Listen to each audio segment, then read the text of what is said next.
From Montana's news leader, this is the MTN 530 News. I'm Brandon Warren, and coming up, we'll take a look at the newest high-speed internet coming to Billings.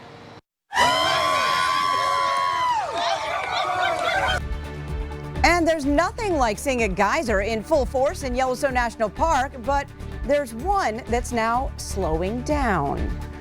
Good evening, everyone. Thanks for joining us on your Monday. I'm Jeanelle Slade. Well, tonight, deaths and new positive COVID-19 cases reach staggering numbers across Montana.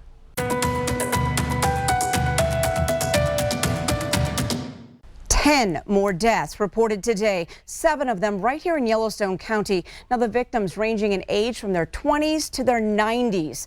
The state reports 1,619 new positive COVID cases today. That's the largest daily total since November 14th, 2020. Montana now leads the country in daily new cases per 100,000 residents over the last 2 weeks with a 55% increase. Now, right now, we have more than 9,700 active cases statewide and 358 hospitalizations.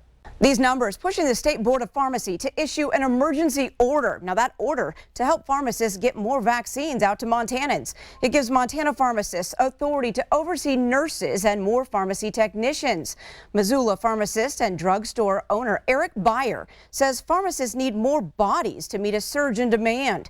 He says many county health departments and medical offices across the state have either cut back on or stopped offering vaccines.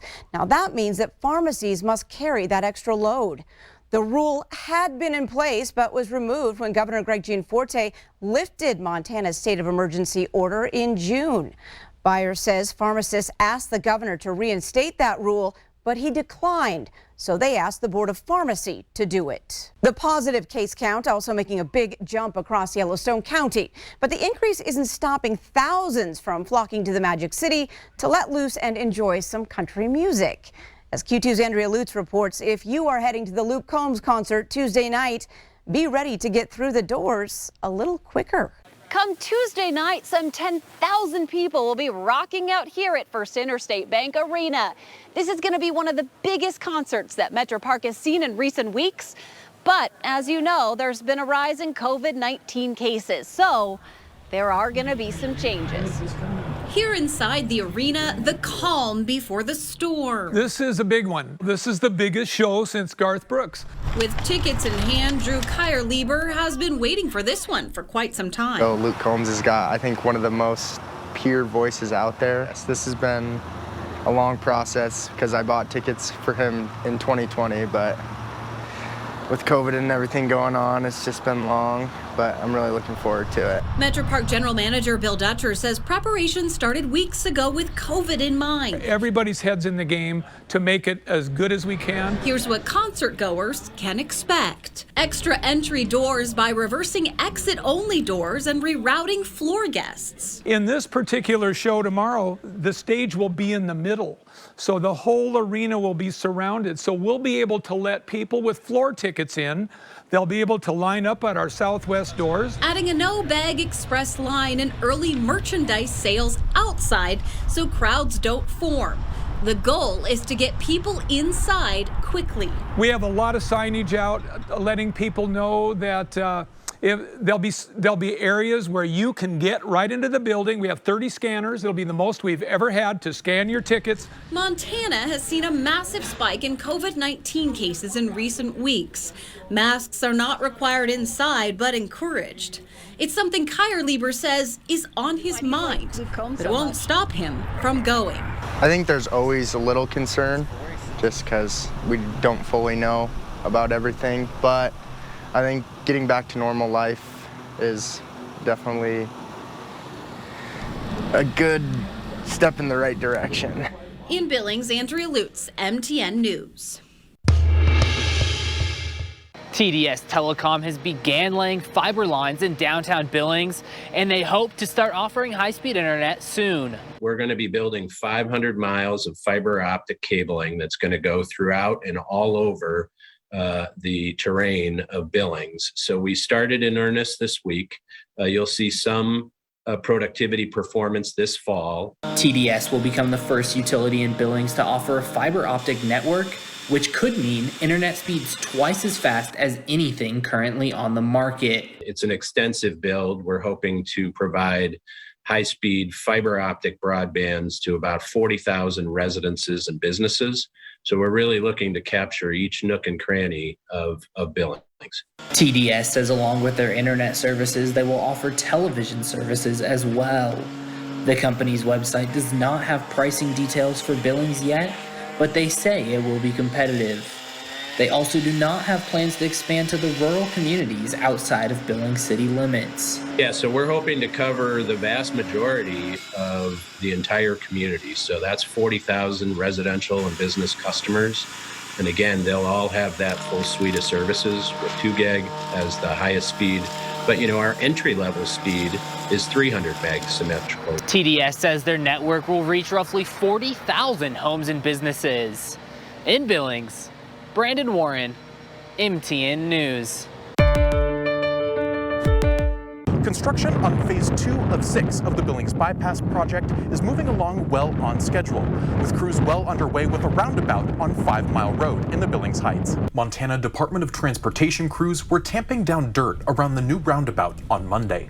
Once complete, it will connect north and south to 5 Mile Road and Mary Street, and eventually east across a new Yellowstone River bridge. During construction for about 60 days, the western stretch of Mary Street, along with a portion of 5 Mile Road, will be closed to through traffic. However, access will be kept open to the residents of about a dozen homes in the construction area. Access will also be kept open for visitors of Dover Park, but those people are asked to stay away from construction to allow the crews room to work.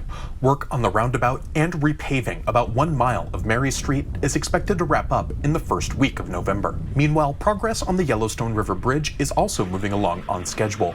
Engineering project manager James Stevenson said they poured the last of the concrete for the bridge abutments on Monday. The full scope of the Billings Bypass project will eventually connect Lockwood to the Billings Heights, providing another route around the city rather than Main Street. The endeavor has a lot of moving parts, but the tentative completion date for the entire 6-phase project is sometime in 2025. In Billings, Mitch Laggy, MTN News.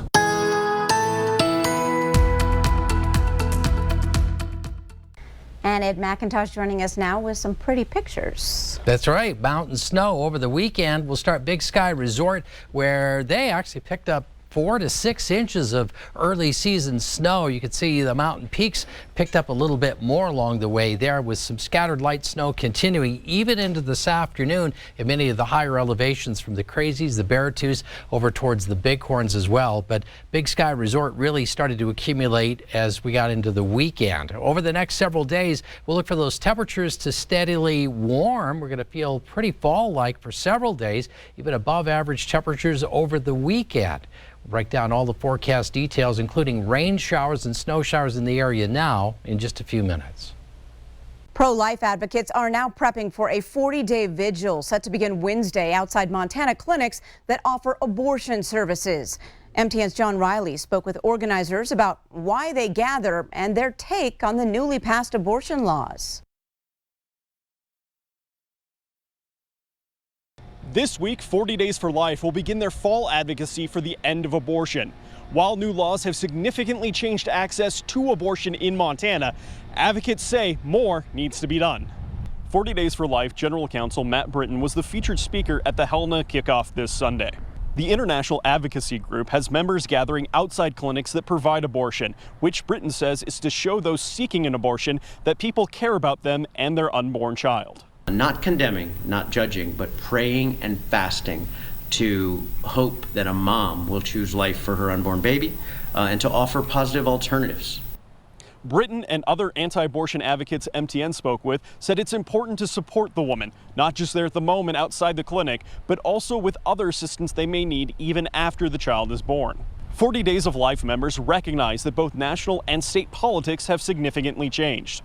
In Montana, Governor Greg Gianforte signed several bills this year impacting abortion. House Bills 136, 140, 171, and 229. The new laws essentially ban abortions after 20 weeks of pregnancy, require that any woman considering abortion must be given the chance to view an ultrasound and hear the fetal heartbeat, severely restrict the distribution of abortion-inducing drugs, and prohibits subsidized health care insurance plans on the Affordable Care Act marketplace from covering abortion. It feels like we're finally moving forward. We are no longer being tied down by these amazing bills being passed through a legislature and then being vetoed year after year. 40 Days for Life advocates acknowledge that the political and judicial fights are important, but note that judges and elected leaders change. A law today may be overturned down the road. Britain believes one of the most important fights is on the individual level in each community. When no women will seek an abortion or no doctor will do one, we don't care what the law says, and we don't care what the courts say. The new laws affecting abortion in Montana are set to go into effect on October 1st, but are currently being challenged by Planned Parenthood, who say the laws are an unconstitutional violation of privacy and other individual rights. On Thursday, a hearing before a Billings district judge is set to attempt to block the laws from going into effect while the constitutionality lawsuit plays out. Reporting in Helena, John Riley, MTN News. Still to come on your MTN 530 News right here on Q2. Yellowstone National Park is home to a variety of geysers. However, there's one that seems to be losing steam. Stay with us. The MTN 530 News continues right after this.